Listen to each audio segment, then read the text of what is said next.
अधिकांश देशों में लोकतंत्र किसी न किसी प्रकार। সবাইকে আমার এই ছোট্ট চ্যানেলে স্বাগত। আজকের ভিডিও টপিকটি জাতি, বর্ণ, ধর্ম, সমস্ত কিছু ঊর্ধ্বে উঠে সকল ভারতবাসীর কাছে এক মূল্যবান টপিক। তো এই টপিকটি সম্পর্কে বলার আগেই আমি তোমাদের কাছে একটা ছোট্ট ভিডিও ক্লিপ রাখতে চাই। অবশ্যই তোমরা মন দিয়ে সেই ভিডিও ক্লিপটি দেখো, তারপরে বিস্তার আলোচনা করছি।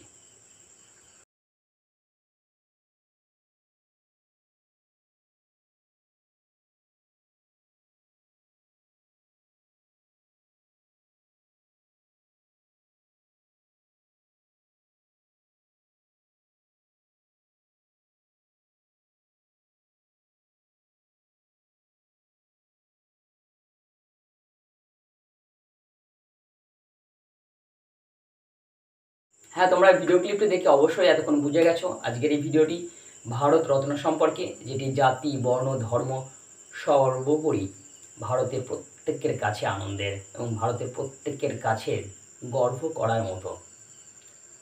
এই ভারতরত্ন একটি ভারতের সর্বোচ্চ পুরস্কার, সর্বোচ্চ সম্মান, যেটি এবছর দেওয়া হয়েছে 5 জন ব্যক্তিকে: শ্রী কর্পূরী ঠাকুর মহাশয়কে, শ্রী লালকৃষ্ণ আদবানি মহাশয়কে, শ্রী চৌধুরী চরণ সিং মহাশয়কে, এছাড়াও শ্রী পিভি নরসিংহ রাও মহাশয় ও অন্যতম এক ব্যক্তি ভারতের সবুজ বিপ্লবের জনক শ্রী ডক্টর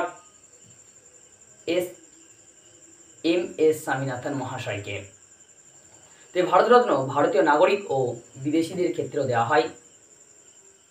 এই ভারতরত্ন যখন প্রথম দেওয়া হয়েছিল, এর আকৃতি এই তোমরা দেখলে অসত্য পাতার মতো, কিন্তু তখন এরকম ছিল না। তখন ছিল অনেকটা গোল স্বর্ণ পদকের মতো, যার সামনে সূর্যের প্রতীক আঁকা থাকতো আর দেবনাগরী লিপিতে লেখা থাকতো ভারতরত্ন, আর ঠিক উল্টো দিকে প্লাটিনামের এক ভারতের জাতীয় প্রতীক, আর তার নিচে লেখা থাকতো রূপলি এতে দেবনাগরী লিপিতে যে সত্যমেব জয়তে। আর তার পরের বছর এই ভারতরত্নের আকৃতি করা হয় অনেকটা এই অসত্য পাতা, যেটা তোমরা দেখলে। তো এই ভারতরত্ন, যেমন আমি বললাম, ভারতীয় ও বিদেশি নাগরিক উভয়কেই দেওয়া হয়। তো বিদেশের ক্ষেত্রে প্রথম পেয়েছেন 1990 সালে বিদেশি বংশোদ্ভূত ভারতীয় নাগরিক মাদার টেরেসা। এছাড়াও মাদার টেরেসা ছাড়া আরও 2 জন ব্যক্তি 1987 সালে পেয়েছেন পাকিস্তান এর বাসিন্দা বা নাগরিক খান আব্দুল গফর খান। তারপর এছাড়াও পেয়েছেন 1990 সালে আফ্রিকার প্রাক্তন রাষ্ট্রপতি নেলসন ম্যান্ডেলা। আর ভারতের আমাদের সকলের প্রিয় খেলোয়াড় সচিন টেন্ডুলকার সর্বকনিষ্ঠতম ভারতরত্ন প্রাপক ব্যক্তি। তো আজকের ভারতরত্ন এবছর পেয়েছে যে 5 জন ব্যক্তি বললাম, তার মধ্যে আজকের আলোচনা হচ্ছেন শ্রী মাননীয় লালকৃষ্ণ আদবানি মহাশয়কে নিয়ে। কেননা আমি যদি 5 জন ব্যক্তি সম্পর্কে আলোচনা করতে চাই, ভিডিওটা অনেকটা লম্বা হয়ে যাবে।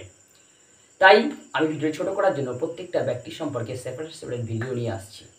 তো আজকে লালকৃষ্ণ আদবানি, যিনি একজন সমাজসেবকমূলক কর্মী হিসাবে পরিচিত ছিলেন, শুধু তাই নয়, তো তার সম্পর্কে সম্পূর্ণ বিবরণ জানব। তিনি 1927 সালে 8ই নভেম্বর পাকিস্তানে জন্মগ্রহণ করেন। তারপরে ভারত স্বাধীন হওয়ার পর, দেশ ভাগ হওয়ার পর ওনার পরিবার সহ মুম্বাই চলে আসেন। তারপরে সেখানেই তিনি পড়াশোনা করেন এবং আইনি বিভাগের ছাত্র হিসেবে পড়াশোনা করেন।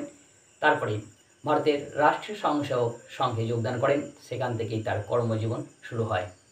তারপরেই তিনি 1998 থেকে 2004 সাল পর্যন্ত প্রায় ভারতের স্বরাষ্ট্র দপ্তর তিনি সামলেছিলেন। শুধু তাই নয়, তিনি এনডিএ সরকারের 2002 সাল থেকে 2004 সাল পর্যন্ত ভারতের উপপ্রধানমন্ত্রীও ছিলেন অটল বিহারী বাজপেয়ীর সময়। তারপরে তিনি অবসর গ্রহণের পর তিনি একাধিক সমাজসেবামূলক কাজ করেছেন, এবং যদি রাজনৈতিক পার্টি ধরি আমি, সেখানে ভারতীয় জনতা পার্টির একজন কার্যকর্তা হিসাবেও তিনি কাজ করেছেন। তারপরে রিটায়ারমেন্ট করার পর 2015 সালে তিনি ভারতের দ্বিতীয় সর্বোচ্চ বেসামরিক সম্মান পদ্মবিভূষণেও সম্মানিত হয়েছেন। তো আরেকটা ছোট ভিডিও क्लिप তোমরা এখানে দেখে নাও। अधिकांश देशों में लोकतंत्र किसी न किसी प्रकार से विसर्जित हो गया। कहीं पर सैनिक शासन आ गया, कहीं पर और प्रकार का कोई अधिनायकवादी शासन आ गया। अकेला आपका देश है कि जहां पर यह आज भी सजीव है, आज भी सफल है और आज भी भविष्य अपना उसके आधार पर भी करने का निश्चय रखता है, संकल्प करता है। क्या कारण है? मैंने कहा मैं सोचता हूं तो मुझे एक ही बात सूझती है, और वो ये सूझती है कि लोकतंत्र की सफलता के लिए सबसे बड़ा कोई गुण चाहिए तो वो ये चाहिए कि एक विपरीत विचारधारा के बारे में भी सहिष्णुता का भाव। लेकिन मैं इस बात का गर्व करता हूं कि हमारे यहाँ पर विपरीत विचारधारा के लिए या विचार के लिए केवल सहिष्णुता का भाव नहीं होता है, आदर का भाव होता है।